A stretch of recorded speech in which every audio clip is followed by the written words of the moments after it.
Well, as always with optimism, we have to start miserably because which some of you know is my thing. I actually have a new title at a consulting group in Europe called Sageti. I'm the Chief Unhappiness Officer. So it's my favorite new gig, building unhappiness.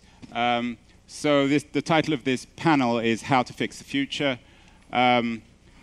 And that assumes that the future is broken. So my homework for these guys was in 3 or 4 minutes to summarize each of you why the future is broken. And once we've done that, we can get on to solutions. Paul, do you want to start? If you want me to start? Well, yeah, someone has to start. Okay. Then it's me. You're closer to me. Before I do that, I think I would like to have 2 sentences before. The first one is, I'm a huge internet fan, so if we talk about difficult things that we have to fix, it doesn't mean that I stop to be a fan of the internet. For us, it meant to be a great opportunity to build a small magazine company into a significant media company that has home in internet and in print. And for us, it was a great opportunity, and we still continue to believe it will have great opportunities for us. Secondly, my point of view is the point of view of a European, not an US, consumer internet person. So it's not a technology person, it is not a B2B person, it's a consumer internet person. And I think that can be distinctive from other perspectives. So if I look at the situation, I think that basically 3 things are about to derail or have already derailed. The first thing is that we lost control over our private data. If we look today what happens with our data, you see that some people collect basically everything. They combine it with everything. They analyze it and keep these data forever. And it's not just a profile. It means every single piece of information about your existence. Any companies in particular? Some known names. So they do not only see what you think they see basically what you do on the internet, they see your bank account, they see what you are doing with your smartphones, they read your emails, and they keep it forever and do the analysis about it to maximize shareholder value. And I think that the profound thing against our private rights, personal rights, in Article 2 in the German Constitution that is protected, and this protecting is not happening anymore. Secondly, based on these data and some more favorable things, we see that big monopolies have been created who basically control access to the internet. They basically control distribution. They are able to add on products into their circle of monopolistic products, getting more data by that, and enlarging their business. If you take an investor's perspective, like the Warren Buffett perspective, he is saying most likely those companies have created the biggest molds in history. So they will protect it forever. If nobody is doing something against it, we will see what the negative impact of monopolies is. Less innovation, less wealth, less opportunity, less workplaces. And the third one is misinformation and the denial of responsibility of the new media companies. You see that they have a chance to avoid any responsibility that is backed by laws given in the Clinton administration, 1996 and onwards, especially a certain section, 230 is the name of the section, where it said that a platform is not responsible for any content. So the FT said once that this is a card that keeps them out of jail. Otherwise, safe harbor, I think it's. Yeah, safe harbor makes that possible to apply in Europe. But the key is that they define themselves as a platform, as a technology platform, which basically means that you have no obligation whatsoever happens on your platform. If you change that, and if you give them the responsibility that you see for media companies, for instance, you would have many people sitting in some sorts of jails. This has already an impact to our society, that has already an impact to democracies, and I think these are the things we have to discuss and we have to find solutions for. Great. So 3 big themes. Great job. You did it in 4 minutes. John, the bar is high. You better... I'm sure you will add on to some of the stuff Paul has said. I assume you agree with most of it. Let me see. Andrew gave us our homework last night, and I thought about this. And what I think the problem is, which I think is an overarching point that sits over many of Paul's points and more, is that we've lost, we lack today a coherent vision for the future. And so when I say a vision, I'm not meaning a literal vision, like a Jetson, like 1950s vision of the future. I'm really talking about a framework and the values for the future, an architecture for the future. And, candidly, when Andrew came to me and started talking about his ideas, which became a book, that's one of the things that interested me about it, was that he was trying to sort of unpack some of the components of a vision for the future.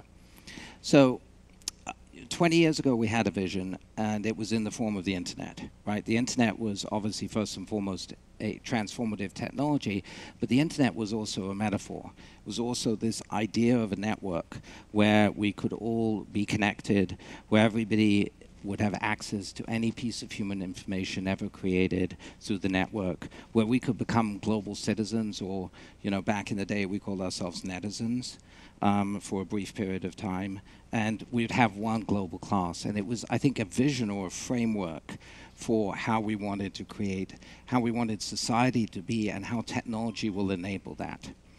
I think that, for 15 years this worked, but what happened is that we have, as we moved to mobile, as we moved our attention and our as users moved into these closed-walled gardens that we live in today, we've landed in this place that is very, very different from that world. And I think that those values are now either irrelevant or nostalgic, or they just don't apply to the world that we live in today. And so I think that what we have is that we have today a much more centralized vision of how technology impacts society. And so I think what we need is a vision, that framework for the future. And what I see today is I see sort of 3 alternatives out there. So I see that there's this nostalgic longing for the old web, which I share sometimes, because the early days of the internet were wonderful, they were liberating, they were amazing, and the values I think underpinned it were many of them were really good, but I think that's gone. So that's the sort of the re-decentralization movement. Yes. Tim Berners-Lee. That's, I would call it, the re-decentralization movement. The second is a centralized vision of technology. And I think that that's the platforms that Paul was talking about. That is, and I don't see a lot of light between Mark Zuckerberg's vision and Xi Jinping's vision. These are essentially... You might explain that everyone knows Mark Zuckerberg. So one is, technology control, data control. The other one is obviously state control. But both of them have access to all of the data that either the citizens of a particular country or global citizens will have access to. And they're essentially technocratic in nature. And I think that when you hear Zuckerberg, in the last 4 months talk about sort of the accountability and governance of Facebook, I think what I hear at least is a technocratic, trust me, vision and answer to some of these questions. And I think that has never, I think history tells us that has never worked out so well. There is a third option, which I see emerging, and use the term re-decentralization, and sometimes when people are talking about re-decentralization and crypto blockchain technology, they sort of merge those two things together. I think that from a technologist point of view is that I think that much of the centralization has occurred because we needed to apply there were core components that were missing in that early internet in terms of identity, in terms of payments, and those things became centralized. I think blockchain technology has the promise to decentralize those things and put the hands back into the power of users, and to put us back on a faster innovation cycle, and to sort of break the platform, the platform lock-in that we see today. That said, is that I think that we've got to, as I think about crypto and as I think about blockchain, I look at that world and I think we've got to look at it very carefully.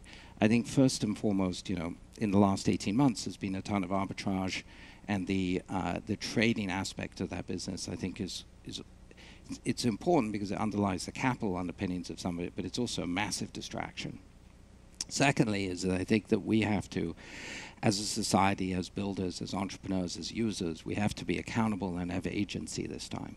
Because I think the sort of techno-utopianism where any shiny toy would get us, sort of our next, wish, desire, I think we're now seeing is no longer the case. And as technology underpins every piece of our society and blows out of these small phones and out of these screens, underpinning all of our society, embedding into ourselves, our bodies, our humanity, I think that we really need to take these questions of identity, of data privacy, very seriously. They're no longer sort of the academic questions or questions that we can let somebody say, trust us and it will be okay.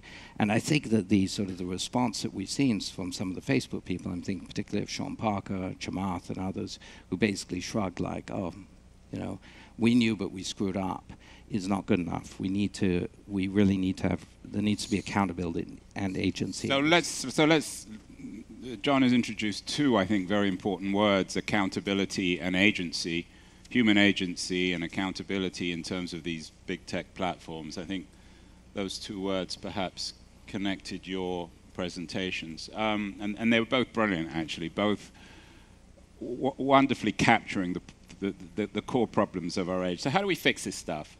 In my book, I cover both regulatory and market-based solutions.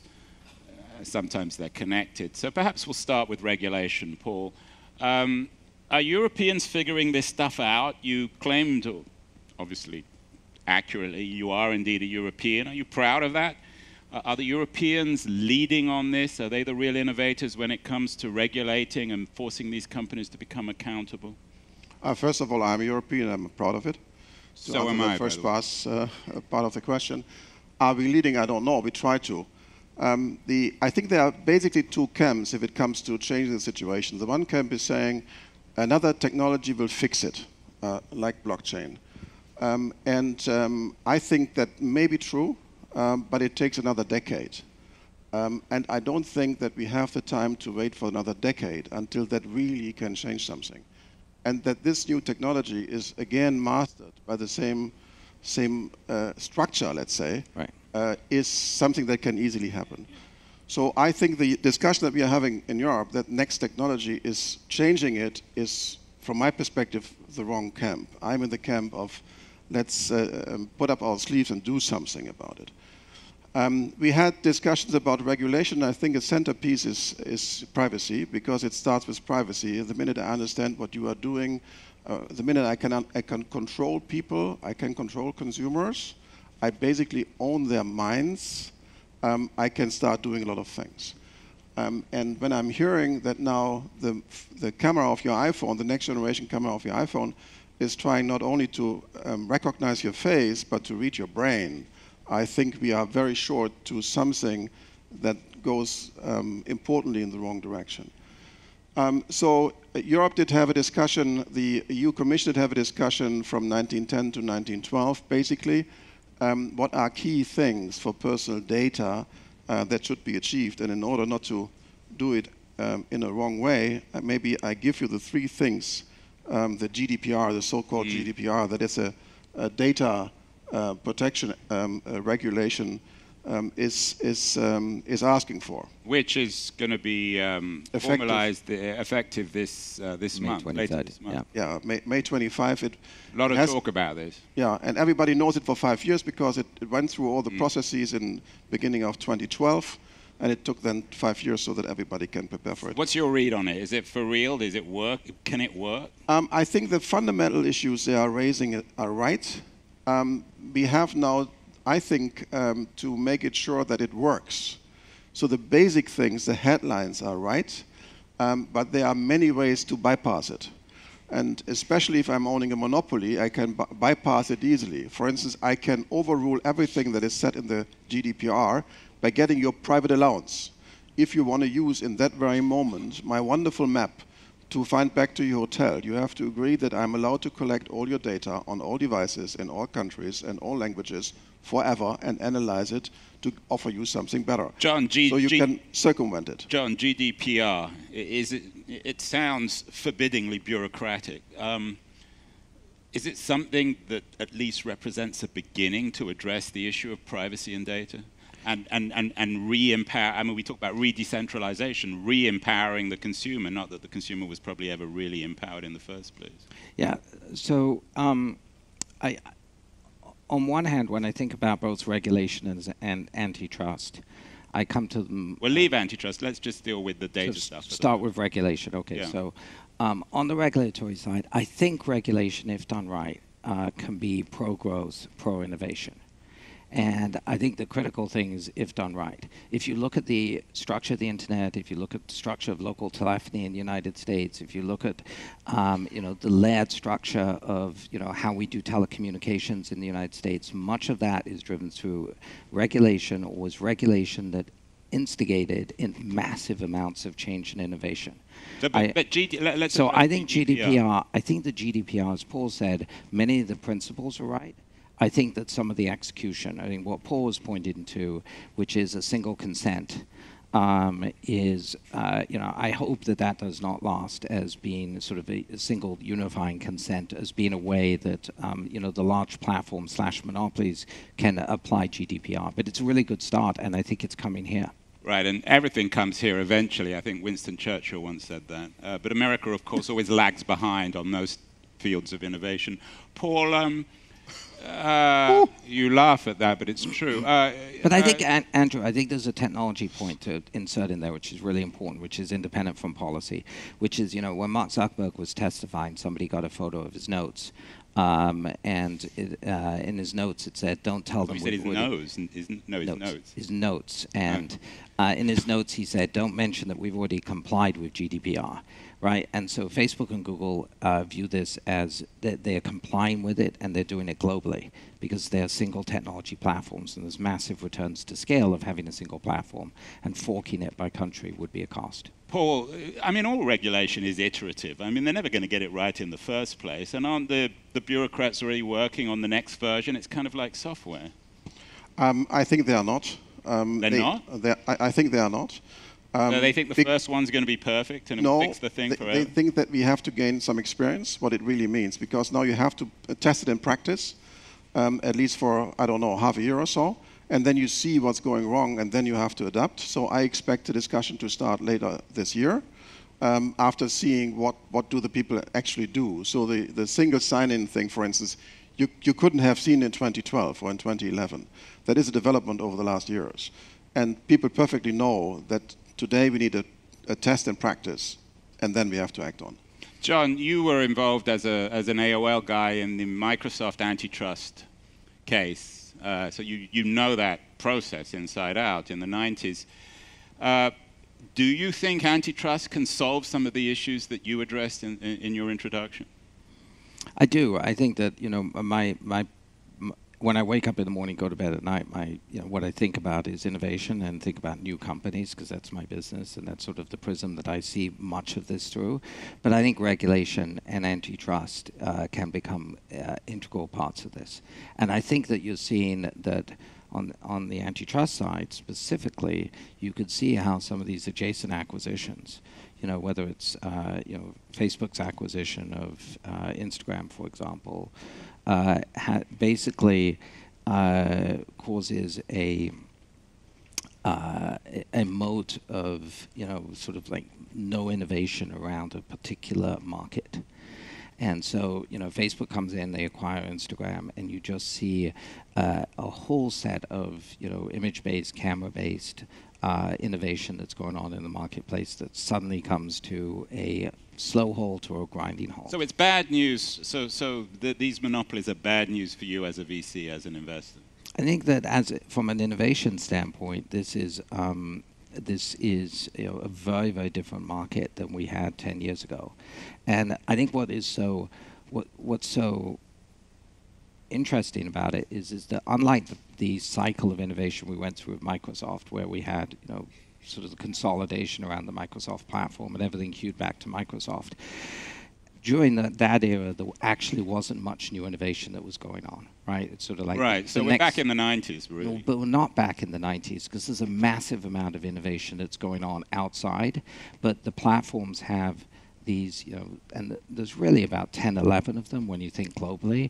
But they have massive, massive reach and advantage. And I think, in particular, Paul mentioned this earlier. You need to think very hard about the data.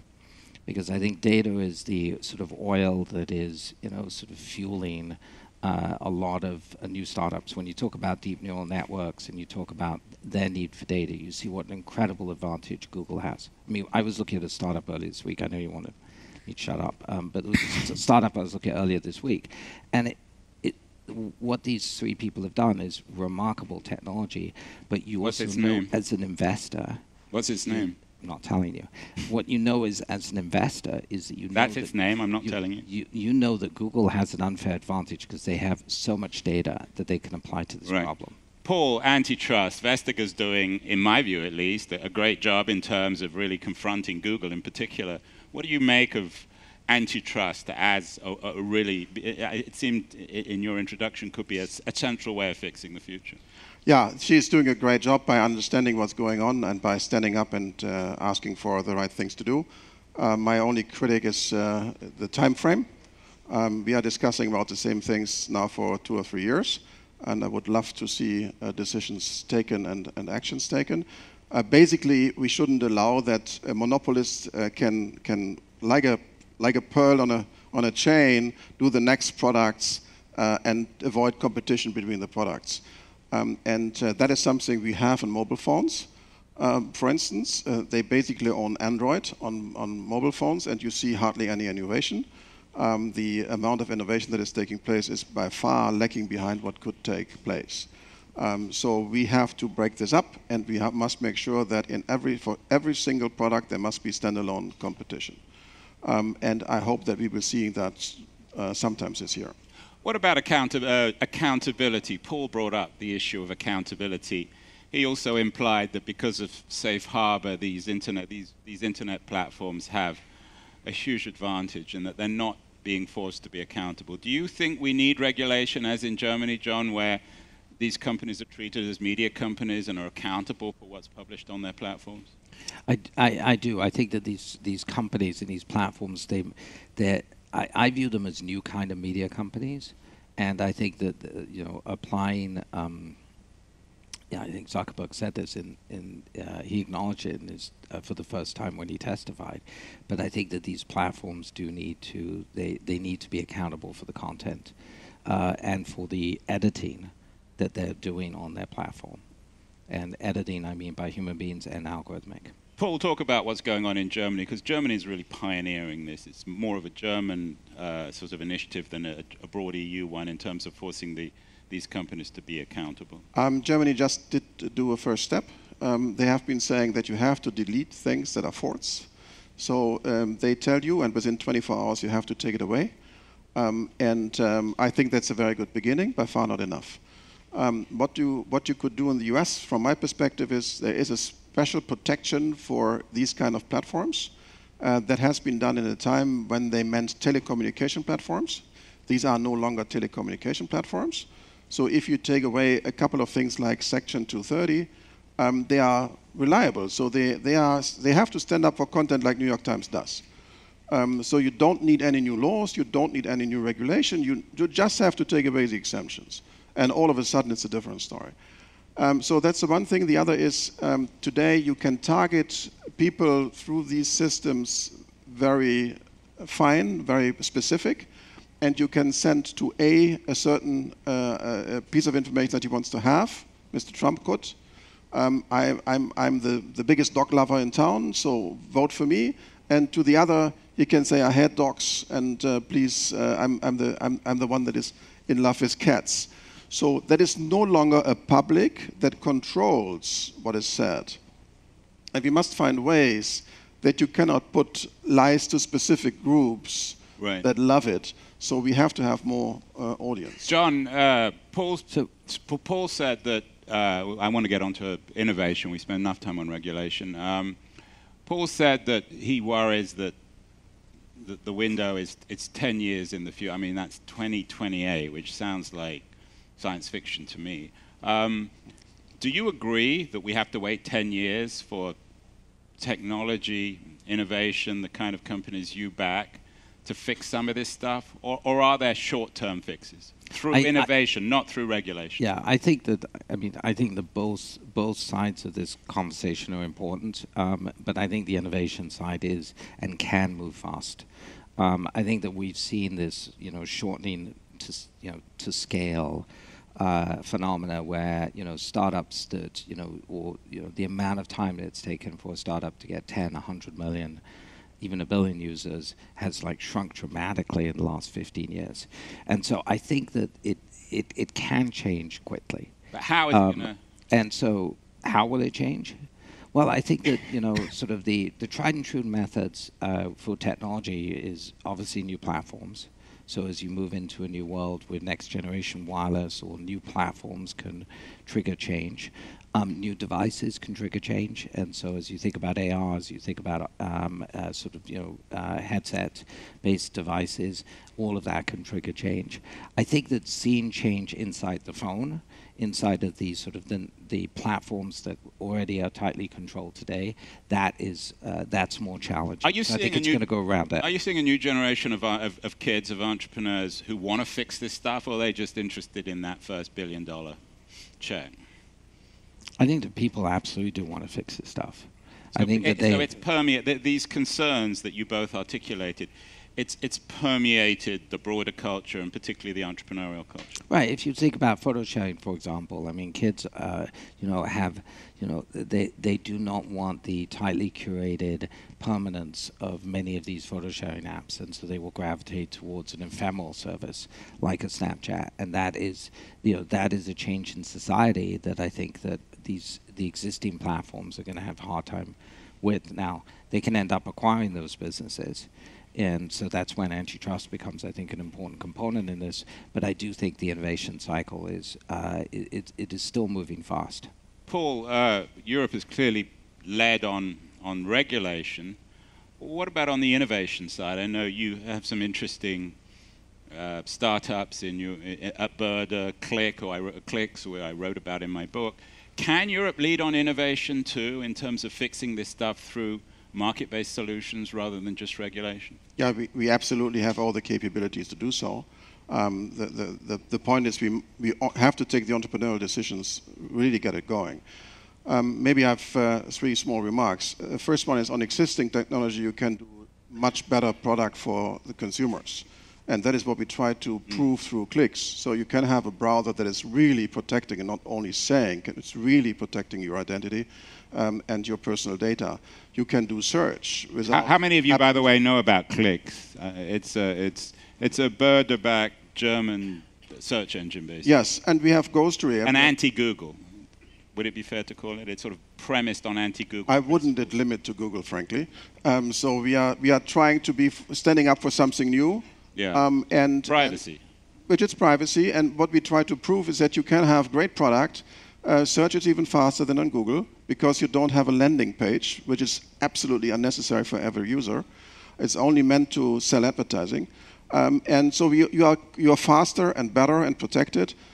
We joined forces with Ghostery, and we brought our technology behind Ghostery. So you see who is tracking you and can stop that they track you. So I think we shouldn't look too far and forget what we can do today. So we try to develop on the existing platforms different kind of products. Secondly, if you look into AI and what's going on in AI, there's a very significant chance that the most important platforms will be owned by basically the same people, and that will not be a game changer. Thirdly, we put a lot of effort in better understanding what blockchain Bitcoin and everything means to us. We, you mean Europeans? We, Border. Oh, Border. I try to solve every problem I can solve at home, at my real home, and not postpone it to Brussels. So whatever I can do as entrepreneurs, we have to do. So we try to deeply understand, or better understand, what kind of opportunities we are seeing there, what can be our role, and what is the time frame behind it. That is why I'm saying I see a lot of potential in blockchain, but right now, to me, it looks like a solution, and we are trying to find the problem. So that's a great piece of technology. We can do a lot of it. We can do a lot with it, but the solutions will be out 10 years, or maybe it's only 5, or maybe it's 6, 7, 8. But we shouldn't wait that long. On the existing basis, we can achieve a lot that leads to a different kind of internet world. We shouldn't wait too long. We're almost out of time. I'm going to end with putting you guys on the spot. We've talked about time frames, 10 years, Windows, and all the rest of it. One thing that we can do now, if you could implement one thing, either an innovation or regulatory issue, what would it be, John? One thing that can begin to fix the future. You know, there's no app to fix the future. There's no single thing. But where do we need to begin? One thing. So, I mean, I think that we talked a lot about regulation. So, I mean, I'll go on the regulatory side. I think that, you know, when we talk about these general platforms, it's important to talk about all technology, but really you have to focus on Facebook. Because I think when Facebook integrated news into the news feed, everything changed, right? So Paul talked about discoverability. You know, there were fake articles all over the internet, but Google never surfaced them. There was a sort of self-correcting mechanism in the algorithm. But the Facebook algorithm, which was initially optimized for sharing them for, you know, for kids' photos and graduation photos, suddenly became an information source for a large piece of our society. And so graph portability. And so GDPR, I think, is doing a lot and a lot of right things in terms of giving users ownership over their own data. But I think that my ability as a user to be able to transport my graph, my social graph, and move that into own that as a user is a vital piece of the equation. Data portability is John's choice. Graph portability. I know it sounds wonky, but it's like knowing that I can own, and I could say, I do not want to friend Andrew Keen, and I want to be able to own that, and Facebook can't keep it as a shadow account. They can't keep it. It's like, it's mine. It's not theirs. I'm tempted to say, make clicks be the exclusive browser by 200 million people, because that gives us a leverage to really change the internet. I think that's not allowed. So then the second one would be delete all personal data after 90 days. Wow, and that's a regulatory initiative? Yeah. So every company is required to delete all personal data after 90 days? Yes, very easy rule. Perfect. We've solved the future. We fixed the future. Thank you so much. Interesting.